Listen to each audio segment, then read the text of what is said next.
Vols are back.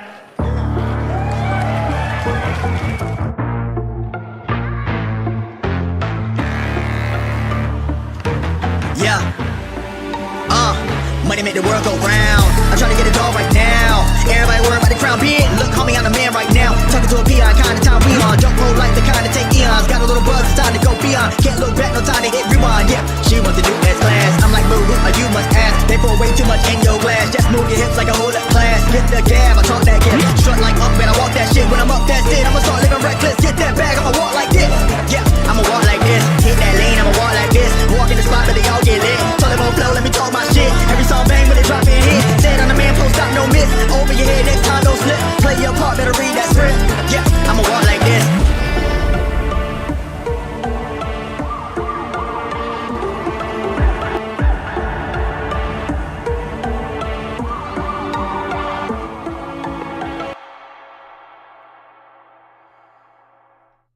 Alrighty then. Well, public service announcement before we start tonight's stream.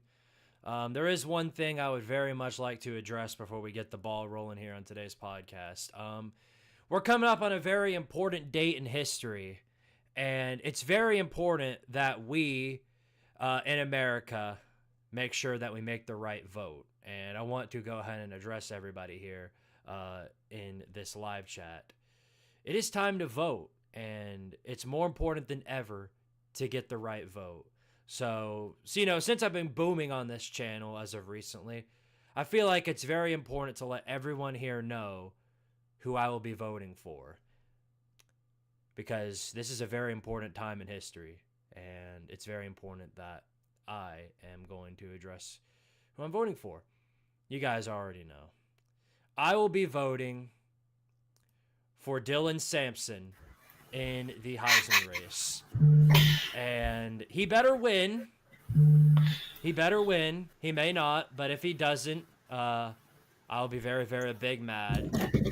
Yeah, but nonetheless, he deserves to win the Heisman Trophy. All right. Anyway, oi, fellow comrades, it is Squidtard here along with my boys, Mr. Lucas Sharp and Julio Rodriguez. And you can tell we did this show on a whim because not only are we starting an hour late, I forgot to change the subtitle on my name, so I'll take care of that in just a minute. But welcome to another great episode of the Vol Star Podcast. We usually do this show every Monday, 8 o'clock p.m. Eastern Standard Time. I had to push it back an hour due to personal reasons. And, I can't really say much else about that. Also, the Culture War Chaos script. That'll come out tomorrow if you're on the Patreon, and on Wednesday for everybody else. But, first of all, of course, shout out to everybody on the Patreon page. Your name should be down there. Shout out to you for joining on the Patreon page. Now, over to my co-host. How are you guys doing tonight? Good. How are you? Yeah, I'm doing pretty good. Fantastic. Good to hear. All right, well, we got to take a minute for another public service announcement. This just hit, but it's time that everybody knows this as well. Pick up your shovel and get back to the coal mines, baby. Go Big Orange. Yep, it was a valiant effort, Kentucky. You tried real hard. You should be respected for that. But you can try, but it won't end in the way that you were hoping for. But win's a win, and we'll take it. A lot of great stuff in college football this week. A lot of big upsets. And while we were close to being a part of that list, we certainly weren't on it, and that's what counts. So, well, from your guys' point of view, what did you think about the game? It was frustrating, especially since how many field goals we missed. 3. Yeah, just not 3 or 4. So not just how many field goals we missed, but also how many drop passes by the receivers. Yeah, we had 3 drop touchdown passes, probably. So we probably left, about 30 points out there? Yeah, Nico's best game just for them to drop passes. I don't understand. Did they put Vaseline on their hands before the game? Whatever they put on it, I don't like it. I don't like it one bit. Well, the other thing is, at some point, do we got to talk about Kelsey Pope? Yes. Good. What about Because, I him? mean, I'm just going to say we never had that problem when Cody Burns was our wide receiver coach. Mm. Yeah, no, something's definitely off, and it's just funny how in the one time Nico actually had a really, really good game, throwing two receivers on the money, making great throws, great decisions. Everyone around him refuses to cooperate. The offensive line was terrible again. More and more holding calls. It's just Yeah, well, ridiculous. which, I mean, I've said this before, and I feel like it's beating a dead horse. Our offensive line is really good at run blocking, even our tight ends are. But it's like whenever they try to pass block, it's like they can only hold. That's all they know how to do with Right. pass blocking is just Okay. Okay. Okay. Yeah, yeah. Please get that off the desk. But yeah, but no, I agree with Julio. Yeah, definitely. We got to work on and the and run game we, or on the we passing game. also had we had one or two drives where we stalled out because of penalties, mostly from holding. Hmm. Yeah. It's better off than weeks previous, I will say, but there's so much room for improvement, and we've got to get it together sooner or later. Just I'm glad we won. I mean, I am. I'm glad that we won. We held on in the end. The defense did what they were supposed to. Although the defense definitely looked off. It was definitely one of their worst games of the season. I'll say that much. Yeah. Kentucky. They still gave up only 18 points though, so Right. No offense has scored 20 points on this team. So take from that what you will. But the running defense was definitely lackluster as compared to because we had the top rushing defense in the country going into this game, and for lack of a better word, they ran all over us for what felt like the entire game. yeah. Well, I mean, I always say this. I always think Kentucky always does good at running the ball.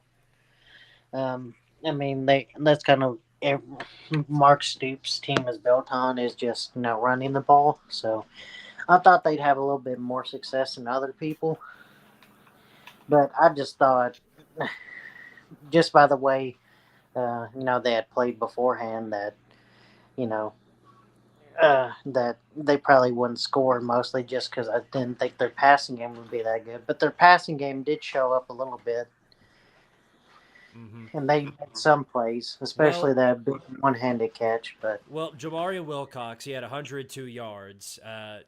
Kentucky had more than 300 yards total on Tennessee. When you compare that to Tennessee, that isn't bad because Tennessee had 185 yards rushing and 300 yards passing. You hear that? Tennessee had 300 yards passing. Where? yeah, You remember Nico ain't had his 300-yard passing game yet. Oh, well, there you go. There you go. Just saying. no, I mean that's the other thing. He easily could have had probably 400 and some yards passing had they not dropped 3 touchdown passes Yeah. and also a couple other wide open, Right. catches. I mean, heck, at this point, I'm open to putting Will Brooks out there. Yeah. He Well, seems to catch it every time it's thrown near his vicinity. oh yeah, no, he'll catch it. Yeah, he can run a mean pick six. But yeah, definitely. I mean, the defense was really good again.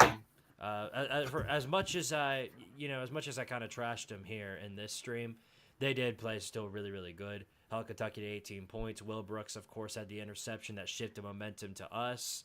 And then everything from that point onward kind of went really well. In Kentucky, kind of towards the end when Brock Vandegrift went down and Gavin Wimsatt came in, they sort of completely went ham. It wasn't even on us. The one-handed grabs, they had the one-handed grab for a touchdown. When Jamal McCoy was making perfect pass protection, that guy still managed to get that catch for a score. I don't know if it was Josh Caddis or Jamori Macklin, but it was one of those guys. It was Macklin, I think. Jamori Macklin, yeah, thought so. But the thing is, I saw some people like, well, Jamal McCoy's not that good because he let up a touchdown finally. I'm like, how many games did it take for him to let up a touchdown? And then the touchdown he let up was a one-handed catch that you couldn't have. The only thing he could have done better to prevent that catch was literally just tackle him before the ball got Right, there. force a pass interference. That there ain't much better than what you could have done there. So I'm not Like, mad about that. I mean, those were his two options: was either do a pass interference, where they would probably going to score anyway, or play textbook coverage and hope he can break the ball up. It's the same thing with Ron Williams and the Ricky Gibson thing in the Alabama game. He couldn't have covered it much better. Yeah. Right. So, it's sort of just something we've got to learn to adjust with. The defense, if they play like this the rest of the season, if the offense finally gets it together and they make some opportunities happen, we can beat anybody left on our schedule. And that includes Georgia, because as they've shown this week, they are just as mortal as we are. Carson Beck looked absolutely terrible out there in the field, and whether or not they'll play like that in our game. Of course, we know now it's going to be at 7:30 at night. What I'm hearing from my UGA friend who I'm going to the game down there with, it's going to be a blackout for Georgia. They're going to be ready for us, so we got to bring our Very gimmicky. Oh yeah, right. Gimmick you. Is that Georgia now? Gimmick you. Yeah, right. If they do go, if they stand with that, I'm gonna definitely get on them for that. But anyway, yeah. Just we got to take advantage of more of the opportunities, get some more points up on the board. The kicker, whatever happened to Max Gilbert, that's got to get under control immediately. Otherwise, we're gonna have to do what Kenny Dillingham's doing and friggin' do kicker tryouts. I mean, I think Kirbyville would be pretty good. Maybe. Yeah, Squid, go down there and do kicker tryouts. Yeah, no, that's called how to embarrass yourself in 5 seconds flat. All right. Now then, before we move on to the rest of the games for this week and talk about those, let's address the comments real quick. What's going on, Andrew, the textbook? South Carolina basketball is currently laying a steaming hot pile of doo-doo on both the men's and women's sides. South Carolina just lost to North Florida 74-71. I am stunned. Ouch. Ouch. Yeah, well, that's bad. Ouch. And also, I think there was another. Florida's right now losing to South Florida. And then What's Georgia, new? I saw Georgia was struggling with Tennessee Tech. Yeah, well. Golden Eagles, baby. Let's go. Everyone's having their struggles. Of course, Tennessee in basketball, they just beat Gardner-Webb 80-64. So shout out to the basketball team. They seem to have started out fresh and strong to start out the basketball season. Yeah. Yep. And all right. the other thing I was gonna say was, did you guys see Kentucky fans celebrating the win against Wright State today? Oh yeah. Let me guess, they're winning the national championship now. Yeah, they beat Wright State. They're going to the championship. Well, as the clock struck midnight, after they lost to us, 0 Final Fours. You basketball, you suck. It's basketball season. Yeah, wait till we play you on basketball. Remember that one Squidtard. time in the regular season when we beat y'all? Yeah, this is what they have to cope off of. So take from that what you will. All right, quickly to address the rest of the comment section. Vol Bill 99, Joe Hendry from TNA is getting my vote. Oh man, come on, vote for Dylan Sampson. Oh, I believe in Joe Hendry. Young man Connor, someone pick up their phone. I know. Okay. Yeah. Okay. Yeah, I'm okay. gonna get you for that one if I hear that again. Kentucky fans calling Nico Joe Milton 2.0 is the funniest thing ever. Oh yeah. Did you know they're 0-2 technically versus Joe Milton? Yeah, Joe Milton owns them. Technically, they're 0-3 or 0-4. Joe Milton was Joe Milton at Tennessee 3 years, 0-3 against him, and then if they're calling Joe Milton 2.0, if they're calling Nico Joe Milton 2.0, then yeah, 0-4. You're 0-4 against Joe Milton. How sad is that? Yeah. Instead of Joe Milton saying that he owns Florida, he should have just said that he owns Kentucky. Absolutely. And my Baylor team on a win streak right now. Yeah, Baylor's doing pretty good. I saw the TCU game last night or the night before. They're only one away from a bowl. Yeah, Dave Aranda might save his job. Is Dave Aranda? Did he attend the Gus Malzahn simulator or seminar to how to save your job every season? Perhaps, because Gus Malzahn looks like he saved his job too. UCF, of course, beat the ever living hell out of Arizona. So, yep, looks like they're back too. All right. I want to see the UC. Did you have UCF and Baylor play this year? Or do they play this year? No, Because but God, what I am need to see excited for that. is this upcoming week. UCF plays Cam Skibbity. I'm excited for that one. Yeah. All right, well, let's take a look at some of these games from the previous week. So obviously Oregon won, shocker. Oregon and Indiana, they're both 9-0. Ohio State, of course.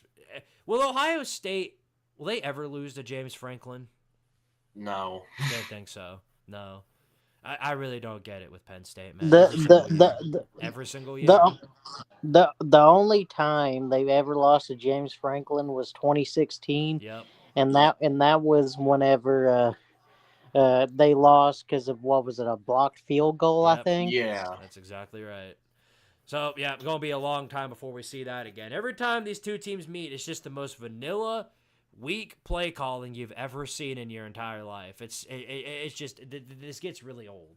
What I never understood with Franklin is that he does what like a lot of older coaches do, where they'll just try to run it up the middle or whatever on the goal line, which I mean is not a bad thing, but also you got to keep in mind whenever they're stacking the box, 8 deep, why not just run a play action pass where you just have a dude go on an out route to the edge there, like a tight end. You're known for your tight ends. Use them. Mm-hmm. But I just don't understand it. Yeah. This is what they are. That Penn State, for whatever reason, with James Franklin offense, just suddenly goes full on potato whenever they play a ranked team every single time. They were lucky to get past Illinois, who of course Illinois just lost to Minnesota. So there goes their only other quality win. Not that they had any. So I don't know, man. They do this every single year. They get everybody hyped up because they beat up on a bunch of nobodies, and then once they play Ohio State or any other top ranked team, they fall off the face of the earth and do the most pathetic, weak play calling you've ever seen in your entire life. I don't understand it. Hey, I mean, they lost to Will Levis in the Citrus Bowl a couple of years ago, so that tells you all you need to know. And they got bent over by Lane Kiffin in last year's bowl, so there you go. There's that too. All right, yeah. Speaking of South Carolina, let's talk about this one. Holy crap. A&M goes down with a loss, their first loss in the SEC, which now means everybody in the SEC now has a conference loss. Boy, is the SEC convoluted this season or what? Who's going to come out on top in it? I don't know. Well, like you said, we don't really know at this point now because, like you said, everyone's got a loss. And well, right now, I guess the it's front come down runners the last couple of weeks. The front runners with only one conference loss: Texas A&M, Tennessee, and Georgia, and Texas. Yes. So it's going. It feels like to me it's going to be one of those squads. Well, LSU just have one conference loss too. No, they've got. Does LSU really? Oh yeah, they do. Yeah, they don't. Yeah, they don't. Yeah, that's right. See, I can't keep track of this, dude. There's so many teams with one conference loss right now. Nobody even knows who going. Well, I'll say this. I always, I think I picked A&M, didn't I? Or did I? Or did I think we all picked A&M. Yeah, I was about to say, I think we all picked A&M. But that game did give me like a little bit of the creeps because I don't know what it is. Shane Beamer, when he faces freaking top 10 teams at home near the end of the season, he turns into one of the greatest coaches of all time. That home field advantage can't go unbeaten. Yeah, it's literally like Purdue when they take on the number 2 ranked team. Right. The news gets worse for A&M because Le'Veon Moss got injured and he's out for the season. So yeah. I don't get why Mike Elko didn't bring in Connor Wegman because he had Marcel Reed starting the entire game. That's something for sure. I'll say this. I don't know how much South Carolina's paying Dylan Stewart, but they need to up it unless they want him to leave. Yeah, right. We'll see how that goes. Some other upsets in the making. Kansas State lost to Houston. which was Willie Fritz. Now he's 3-3 in the Big 12, and that's Kansas State's second loss in the Big 12. So they're probably out of play. I mean, they're out of playoff contention anyway, but they're probably out of Big 12 contention now too. Tough luck. I mean, Yeah, they could have. I mean, they could have got into the playoff. They would have had to win the Big 12, but they're out now, like you said. yeah. They're probably done. Pittsburgh. And also, I was just gonna say, also Houston, they can technically still make a bowl. Yeah, no, they're only 2 wins away. Yeah, they can do it, but they've got a tough road ahead of them. So we'll see what they can do.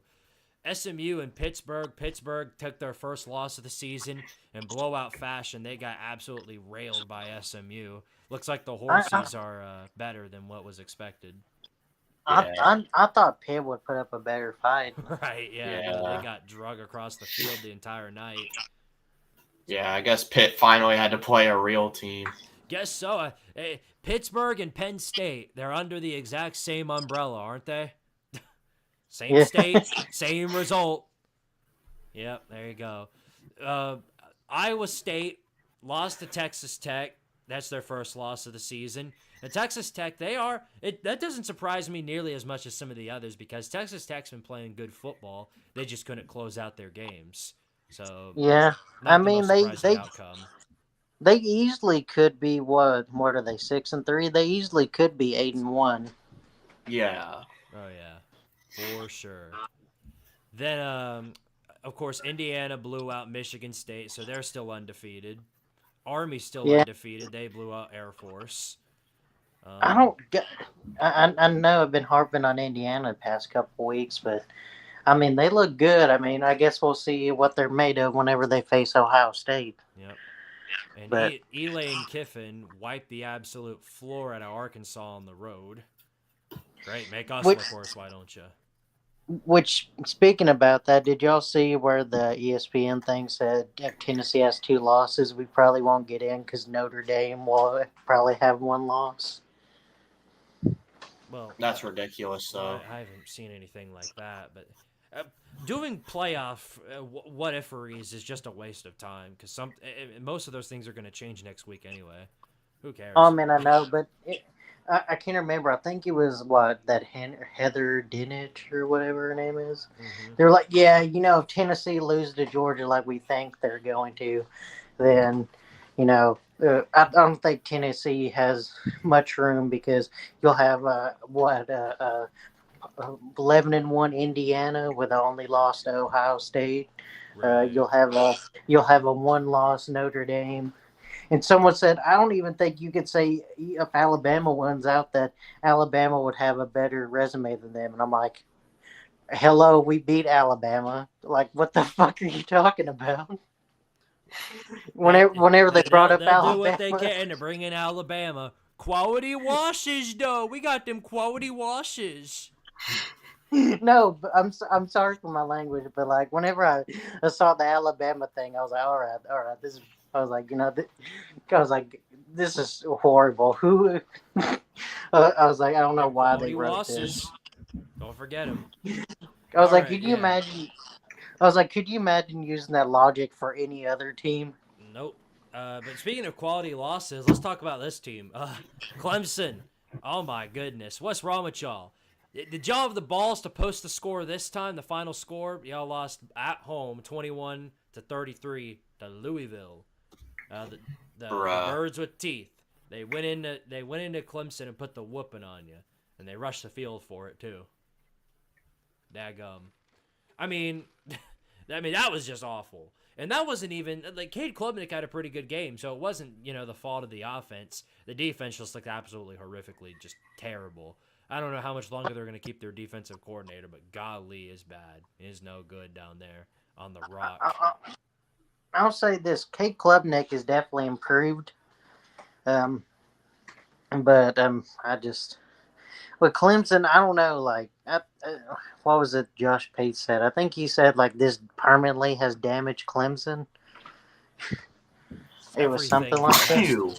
Bless you. Everything for the past 3 years has damaged Clemson. That's well. I think he means like in the like national thing, like recruiting wise, because they usually would have not lost this game. They'll usually have like lose to Georgia and then bounce back and blow everyone in the ACC out. Mm-hmm. And now they're kind of not even doing that anymore. And then also on top of that, they're not taking in transfers. Yeah. And that's also hurting them a little bit because they don't have as much depth as other teams. Yep. I think the fact that every team in the SEC has having at least one conference loss proves how deep it is as a league this year. Yeah, I agree, but try telling that to the ACC. Every time I tell the ACC that they suck, they're like, "Oh, you're just an SEC homer." Well, look at the ACC compared to the SEC. It's a complete joke. A complete joke. I'll say this: I think South Carolina would beat damn near every ACC team, except for probably Miami. Right now, I think they'll beat Clemson. The way I've seen these two teams play, I think they'll beat Clemson. Yeah.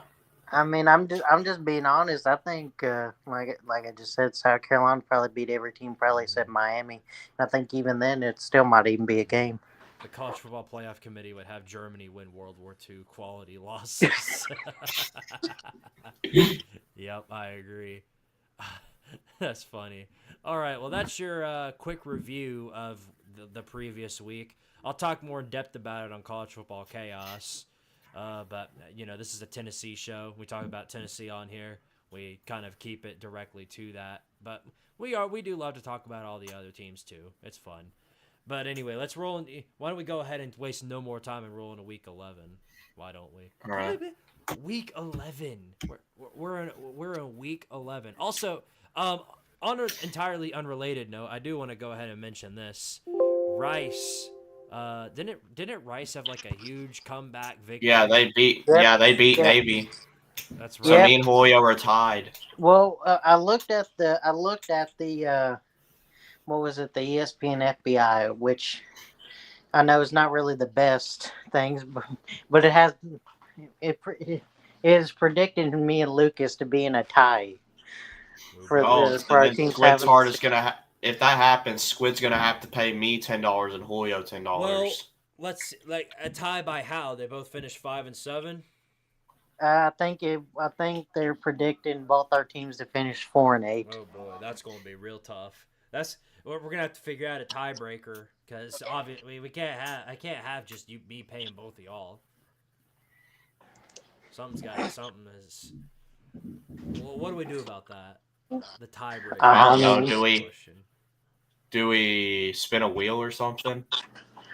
I guess maybe we could do a stream on Squidtard Sports maybe and do a Rice versus. I would say the ultimate way to do that would be to look at the postseason rankings and see which team is higher ranked. Or me and Julio could play each other in college football 25. I use Central Michigan and he plays Rice. That would be the only other result. Maybe we'll do that on one of the. I can't believe I got interrupted. Maybe we'll do that on one of the bye weeks. Yeah, right. That's the only thing. Like I said, that's what the FPI is predicting, that we're both ending up with the same record. Actually, I think it said. Actually, I think it had me winning by 1 win because I don't think Central Michigan is favored in any other games, and Rice is favored in 1, and practically a toss-up with South Florida. Yeah. So I could come back and win this, but I'm not really putting too much faith in Rice at this moment. Yeah, don't put too much faith in that. Squid, how do you feel about Alex Golesh ignoring FAU coach Tom Herman? Completely goated moment by Alex Golesh, considering what we know about what both of those two coaches have been through, considering their matchups. I forget what happened in the last game that they played. Julio, I'm sure you could tell the story on that, right? Didn't the same thing happen last year? I don't remember all of it. I think, I think FAU ran up the score on South Florida when the two teams played. And so, I'm not sure why he did it entirely, but I don't think it was entirely warranted. But I think the fact that Tom Herman crashing out like he did sort of added more attention to that than what was needed. If anything, he should have just blown that off, because if that's what if that's how Alex Golesh is going to act, Even if there wasn't any bad blood between the two, if they had done that, I wouldn't have cared. And even if there was, acting like that just sort of adds way more attention to it than what was needed. So, but it was pretty funny though. Okay, anyway, waste no more time. Let's roll into some of these games here. We actually got games tomorrow, and if it weren't for our bet, none of them would be important. Let me see here if I can switch this. Yeah, there's a Central Michigan game. Yeah, Central Michigan plays tomorrow. Yeah. For the sake of my money and for the sake of this channel, I'm gonna need somebody to do worse than the other. Come on, Central Michigan, let's do worse. No, come on, Arise, let's stink up the joint. Yeah, well then, that doesn't. Why does my phone keep going off? Shut up. Okay. Hey, I mean, Rice did beat Navy, who was ranked in the top 25 not too long ago. I mean, yeah, but bro, Navy's literally playing a bunch of nobodies. They finally play a real team and they get exposed. I mean, that was mostly Navy for fumbling the ball. What was it, like 4 times in like the first 4 drives? Right. Yeah. No, that's mostly on the fault of them. But yeah, no, I hear what you're saying. And then they come out and of course lose to crappy Rice. It just shows that Navy was frauds. Army's the real team, sir. Yeah. Anyway, here we go. Let me go ahead and share screen for you guys. You can tell. Yeah, as I've said before, you guys can tell that we're real professionals over here. All right. I forgot to mention that we aren't affiliated with the university. We're just big-time Vol fans over here. That's very important. All right, anyway, yeah, Central Michigan. Yeah, they play. We'll see how that ends up. We're not going to cover too many of these games. Most of them are just kind of tank bowl matchups. Go Memphis. Yeah. Okay, here's one right here. Number 4, Miami, on the road against Georgia Tech. Who y'all got in that one? I got Miami. Yeah, Miami. Yeah, it'd be hard for me to pick against the Canes with just how they're playing, and Georgia Tech is Georgia Tech, and they'll always find a way to blow it in this type of environment. Ain't Haynes King injured? Yes. Yeah. Yes, he is. Let's see if Mario Cristobal remembers to kneel the ball against him this time. Yeah, right. Hey, I mean, here's the thing. Like I said before, Cristobal always has one team where he seems to struggle with in every conference. And for the ACC, it's been not Notre Dame, but Georgia Tech. Right, maybe it's this so maybe this will be the game, but I'm not really seeing it right now. So I'm going to take Miami. All right, Florida versus Texas. I feel like this is self-explanatory, but I'm going to go with Texas here. I think Florida's just lost too much, and I don't trust them without DJ Lagway. It's an unfortunate event that they've lost now their second quarterback, but that's the way she goes. So give me Texas. Wait, is Lagway out for the season? Yes. Damn, that's bad. Could you really fire Billy at that point? Because I mean, Lagway got injured. I think they did get screwed by injuries. Billy Napier. He said that he might not be out for the entire season. That the injury is potentially not season-ending, but no matter what, he won't be playing in this game. So. I mean, yeah, of course. Of course, I'm taking Texas. Right. Okay, then on to the next game. We're gonna skip past a lot of these. I really. All right, this one's important right here. Georgia, who's number 2 in the nation, going on the road into Oxford to play number 16 Ole Miss. Ole Miss sort of has their back against the wall. They've only got one more loss than Georgia. Georgia's only a 2.5-point favorite. It is really, really tough to call this game, and I think Georgia is going to struggle. But I think in the end, their defense holds off Ole Miss enough to get the win on the road. Yeah, I think Georgia's going to win.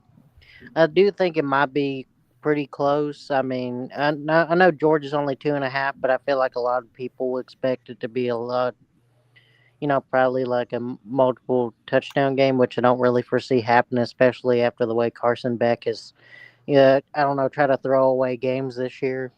Exactly. So, yeah, I'm taking Georgia. I just don't see it. Yeah, I'm taking Georgia as well. Alrighty then. Gotcha. All right, next up, Michigan and Indiana. Indiana still undefeated. They're hosting Michigan. From what I've seen from both of these teams, Indiana has the way better offense by a significant mile. And not only that, but they've got a great defense. I think they're going to be in Michigan's backfield all game long, and they'll probably have a few turnovers too. So I think Indiana will have no trouble rolling over Michigan. Yeah, they also got Curtis Rourke back because he just had that hand surgery or Yeah, whatever. well, he was back last week Yeah, too. well, that's what I was saying. He was back last week too. So, I think Indiana. I don't really think this is close. I think Indiana covers the spread of 14. Yeah, I could see that happening. I'm going Indiana. Awesome. All right. That sounds insane saying that sentence right now. Yeah, I know, right? This is what a crazy reality we're living in. All right, number 19 Clemson just coming off a loss to Louisville up against Virginia Tech, a really tough one to call here. The Hokies are an improving team, and it's tough for me to say, but they did just come off a loss to Syracuse. It's hard for me to say, but I think Clemson in a close game carries their way to a W. I don't see them getting caught lacking for the second week in a row. Yeah, I don't really foresee it either. I mean, usually I would kind of pick the home team in this, but I think Clemson coming off a loss, I think they'll be fine. Yeah, I think I'm going to take Clemson as well. Gotcha. All right, moving on. Scroll past this. All right, 4 o'clock. Number 21, Colorado up against Texas Tech. Texas Tech is a very well improving team, but Colorado is they've got a really good offense too. This could potentially be a shootout, and this is this is a really tough one to choose. I really do not know who to pick. But I'm going to go ahead and stick with the home team. I really like what I've seen from Texas Tech. And for some teams, having a bye week is worse off than just continuing on through the week. I think that happens to Colorado. I'm taking Texas Tech to drop the Buffaloes. And no, that's not me hating Colorado because blah, blah, you hate Dion, blah, blah, blah. No, Colorado's been doing a great job this season, and I'm not afraid to admit that. I just think I like Texas Tech in this matchup. All right, what do you guys think? Yeah, I'm so conflicted on this game because I could see this game playing out a lot of different ways. Yeah, same. I think I'm gonna just pick Colorado. I don't know why. I get this feeling Colorado's probably gonna win it. Maybe I'm wrong. Yeah, I think I'm going to take Colorado as well. I think Travis Hunter adds on to his Heisman campaign. All right. We'll see about that. All right, next up. Oh my gosh, this is literally the toilet bowl. That needs to be thrown on ESPN minus. ESPN minus.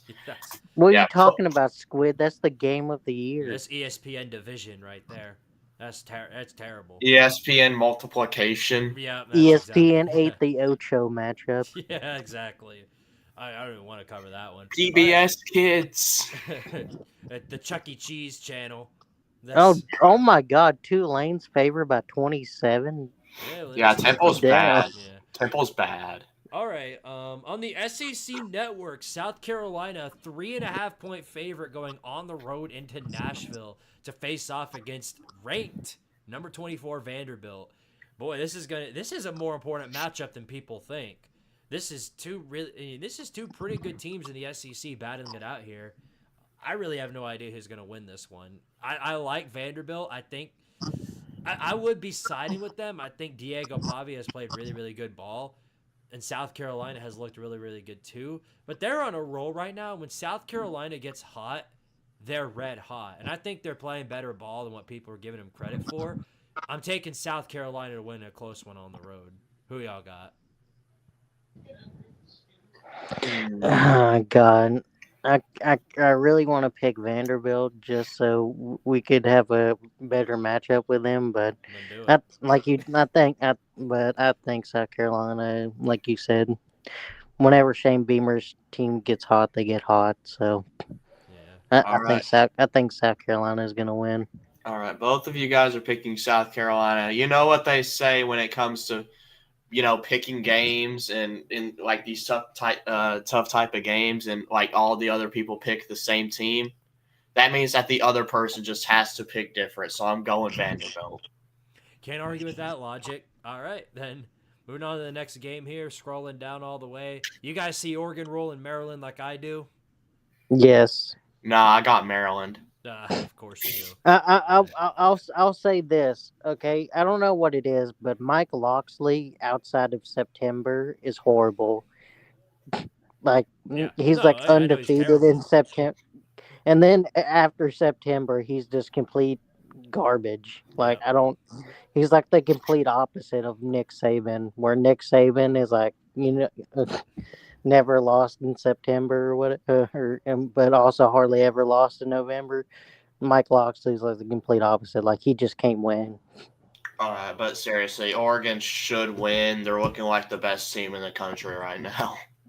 I don't know if they're looking like the best team in the country, but Nate, I Who just- do you think's looking better? Nate, hold on. Nate, saying y'all are gonna lose to Indiana is not being haters. Have you watched an Indiana game this season? Like, come on. I don't even know if he's even watched his own team this season. Yeah, no, yeah, that's funny because he was like, yeah, we suck. We're the worst team ever. We're the worst team ever. We aren't winning a game again. And then he comes in here, y'all are just haters. Well, you're a hater too. You're not picking your team to win a freaking game. I don't want to hear it. I don't want to hear it. wait, is he a Michigan fan saying we were hating because Indiana has won every game by like 14 plus points. Oh, and, he just called us dummies. Okay. and has only trailed for was it like 5 minutes of a game? Like, Right. Well, whatever. All right, moving on. We'll come back to this one per the normal. Save it to the end of the show. All right. Wait, let's cover this one. UCF versus Arizona State. Both of these teams red hot following their big wins. So this is a really tough one for me to call. But I just, oh, golly. Cam Skibbity looked really, really good. Sam Leavitt looked really, really good against Oklahoma State on the road. Dominant win for them. UCF, though, I think they've really, really figured out something with Dylan Risk at the helm. As I'm gonna dub him now, the Riskler. I think he's going to go on the road, and I hate to doubt Cam Skibbity, and I'm not doubting them necessarily. I think in a close one, UCF goes on the road and beats Arizona State. What do y'all got? give me Skibbity. I'm riding with Cam Skibbity. Yeah, give me Cam Skibbity or give me death. Yep. All right, back to Nate real quick. Y'all have done shit since 1998. Well, unlike you, I live in the current year, and right now Tennessee they only got one loss. And how many of y'all got? Something along the lines of 4. Yeah, blah. With more on the way. Y'all might not make a bowl game. I don't want to hear it. All right, next up. I don't know about you guys, but I think Notre Dame might be in big trouble. Okay, I mean Notre Dame does struggle against horrible teams at home. Yeah, no. They lost to Northern Illinois. Man, the Northern Illinois spread was I think it was less than this. So give me Notre Dame. I mean, I'm taking Notre Dame too. I mean, I was just joking. Right? Yeah, being Notre Dame. The funny haha. All right, next up here on the list. How about this one? This is gonna be a great game. Alabama and LSU. Both teams 6-2. LSU with only one loss in the conference. As you know, Bama desperately needs to win this one in order to keep their spot in the playoffs. LSU really could use this win too. This is going to be a really, really fun game to watch. Give me LSU. Okay. Thank you for cutting me off. Sorry. No, you're good. You're good. But yes, in fairness, I do agree with you. I like both of these teams in this matchup, but I think LSU at home after a bye week, as well as Alabama, I think they're going to play really, really well in this game at home. I think Nussmeier is going to rally the troops, and I think LSU is going to get a win over Bama. All right, since both of you guys are taking LSU, give me Alabama. The reason I picked LSU is because Kalen DeBoer has not played well on the road anywhere this season. That is true. Yeah, no, it's been a long road for Alabama. Yeah, and honestly, Part of me actually wants Bama to win this game because it would actually help Tennessee. Well, the thing is, I think it's better if Alabama loses this game because they would try to force Alabama into the playoff and try to come up with some dumb reason why Alabama should be in ahead of us, even though we beat them head to head. It's called. I don't care. That's what it's called for me. All right. Anyway, 7:45 on the SEC network. 5-4 Oklahoma versus 6-2 Missouri, or Mizzou. This is a tough one to call. Oh God. As bad as I think Mizzou has looked, I think they're still much better offensively than Oklahoma. I'm not sure if Brady Cook's going to be back for this one. I think he is. If Drew Pine's starting, then I might swing towards Oklahoma because I just don't think he's going to do anything against that OU defense. But Oklahoma's offense, they just have not been able to get it figured out. So I think Missouri is going to win this game pretty easily. Yeah, I'll say this: if Drew Pine starts, give me Oklahoma. If it's Brady Cook, give me Mizzou. Yeah, I guess give me Missouri. All right, moving on down the line. We're going to skip that one. Well, a lot of these are just kind of, most people expect them to win, so it wouldn't be saying much. Like, the only way it could be an Holy upset. War. Yeah, no, we're going to Wait. talk about the Holy War, though. BYU and Utah. Utah at home, 4-4, 1-4 in the Big 12. Obviously, a very big down year for Kyle Whittingham, excuse me. BYU is undefeated. Obviously, the only undefeated team in the Big 12. Is there any chance in the world that BYU is going to lose this game on the road? As much as I like rivalry games and I think this will be close, I think BYU holds on the road and beats Utah. What do y'all think? Yeah, I think the same thing. Cam Rising is out for the rest of the season. Well, I mean, Cam Rising hasn't really played that good, so I mean, I don't know.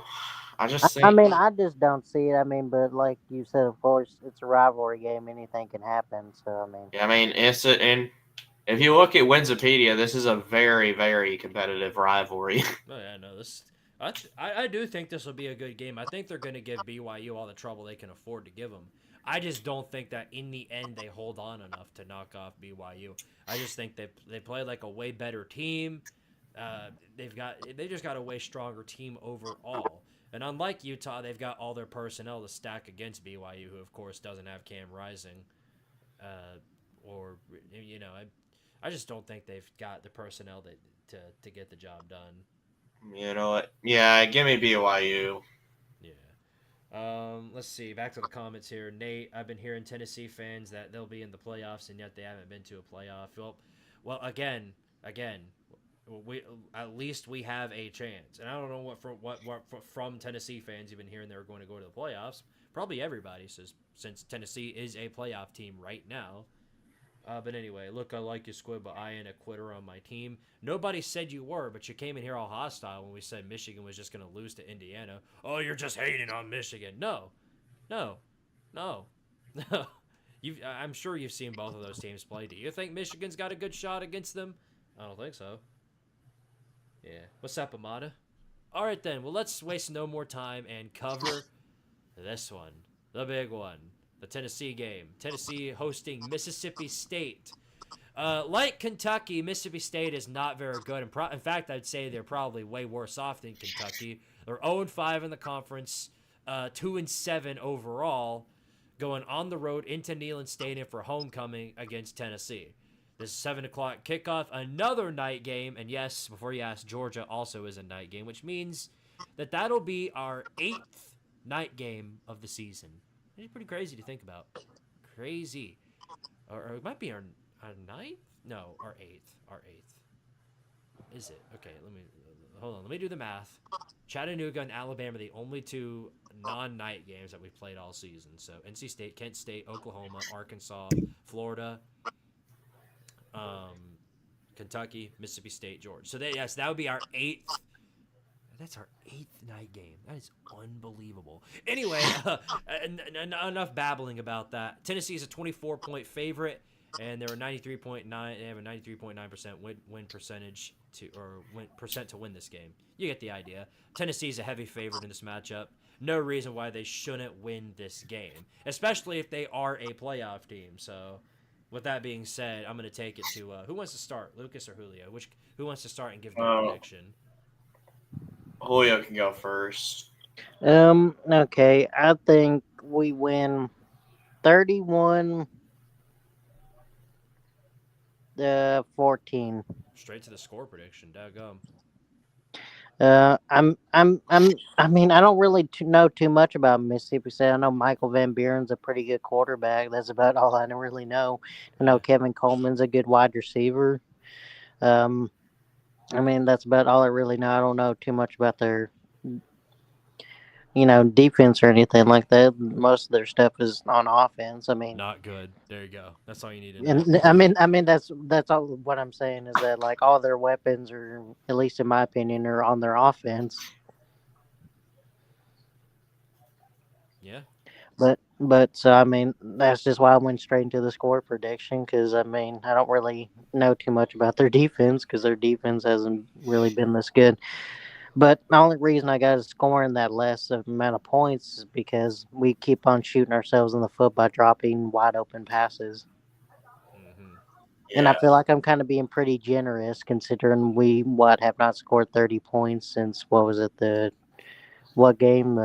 Kent State game? So Yeah. And I think just that since we keep on shooting ourselves in the foot, that's why they score 14.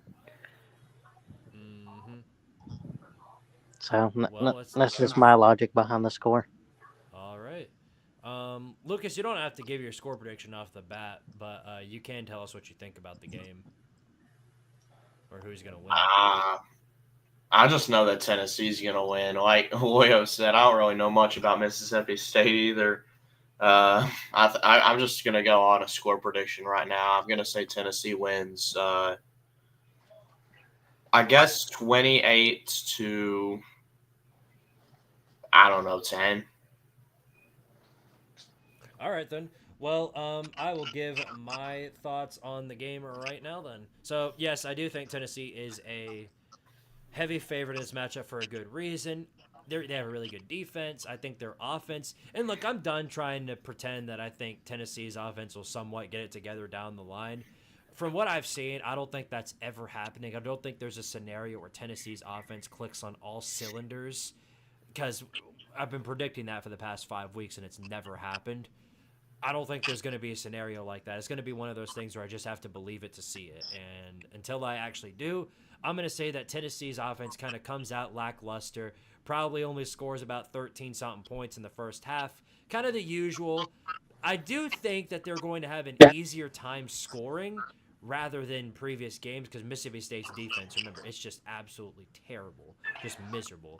I think their defense is probably worse than NC State's, and we saw what we did against NC State. And I can't pick a blowout here because I'm just not confident in Tennessee's ability to do that, especially since I think Mississippi State is an improving team. Their defense is absolutely miserable. Although I do think they'll score a few points on this team. My prediction is roughly around where Julio and Lucas have it. I'm going to go somewhere along the lines of 30-10. Tennessee wins this game. I think they'll sort of control the game throughout the entirety of the game. I don't think it's at any point out of control for Tennessee. I just think it's going to slowly, methodically beat you down type of games, getting ready for the real Bulldogs the upcoming week. So, yep, 30-10. Tennessee rolls over Mississippi State, moves on to 8-1 in preparation for the big game in Athens the following week. Well, will we live up to that expectation? Only time will tell. So yeah, I think Samson probably gets 2 or 3 touchdowns. Mm-hmm. Yeah, right. Yeah, they've held A&M to Georgia to only lose by 10. That's about all they've done. Yeah, no, they're again. And that was sort of a comeback effort at the end. Like I said, I don't think the game ever runs out of control for Tennessee. I think if Mississippi State's going to score, it's going to be at some point late in the game. I just don't see Mississippi State going on the road and giving Tennessee a big-time fight. It's just something I can't see. Yeah, I mean, if this was in Starkville, I might feel a little bit worse about it. I still think we'd probably win. But... I'd be terrified if it was in Starkville. That's what's got me so concerned about the game in Nashville. But that's a couple of weeks from now, so I'll get more time to be fearful about that once we actually reach to that location. Yeah, I know. It feels weird saying, "Oh my God, I'm terrified to play Vandy in Nashville." like what is this, 1925? Especially considering the last time we played them in Nashville, we won 56-0. Yeah. This Vanderbilt team is nothing like the one from two years ago. So you really can't take anything from that for granted. Yeah. Bill says 31-0. I'm guessing Tennessee. Yeah, no, the Vols should roll in this game. Cowbell. Yeah, that's a good way to put it. I mean, the reason I said the score prediction like I did was because I think Michael Van Buren and Kevin Coleman are really good players, and I feel like they might have a catch here or there. Maybe he'll make a great catch or whatever, but I don't think it'll, be enough to lead them to victory. Right. I'm not confident in that either. Yeah. All right then. Well, that should do it. Any other news droplets you guys want to give before we put a wrap on this show? Not that I can think of. Other than go Vols, that's about it. And the best news. Oh yeah, go Rice. Yeah, the greatest news. Lucas, what about you? Yeah. I guess go Vols and go Central Michigan. Stop Rice. This is gonna be a great rivalry to witness. I'm excited for this. We'll see how it goes, though. Guys, thank you guys again for watching. I know I did this show late. And yes, the Summit Blue unis would be hilarious. I would love to see that. I would. That would be hilarious. But we'd probably get railed for it. For the gimmicks. Look at Tennessee wearing all the gimmicks. Dirty, dirty, dirty, dirt. Yeah, I'm looking forward to that. Okay, but yeah, that's going to be a wrap for this show. As always, appreciate everybody for showing up and tuning into the stream. Thank you to my very two special co-hosts for appearing in this stream. And thank you to all the great Patreons who supported the channel. I'll see you guys next time on the College Football Chaos, and then the preview, and then the hate video for the Cowbell College. I'll see if I can find a cowbell at the mall or something that I can have for the hate video. Ding, ding, ding, ding, ding. All right, anyway. We'll see you guys next time. As always, power to Tardaria, but more importantly, for the sake of this channel, go Vols, baby, and beat the crap out of the Cowbell College. And just for a quick reminder for the Kentucky fans watching, pick up your shovel and get back to the coal mines, baby. Go Big Orange. Bravo. Just freaking beat Tennessee. Please, can we just stop losing to this stupid team with their stupid orange colors, their stupid song, and their woo, woo, get their woo on out of here.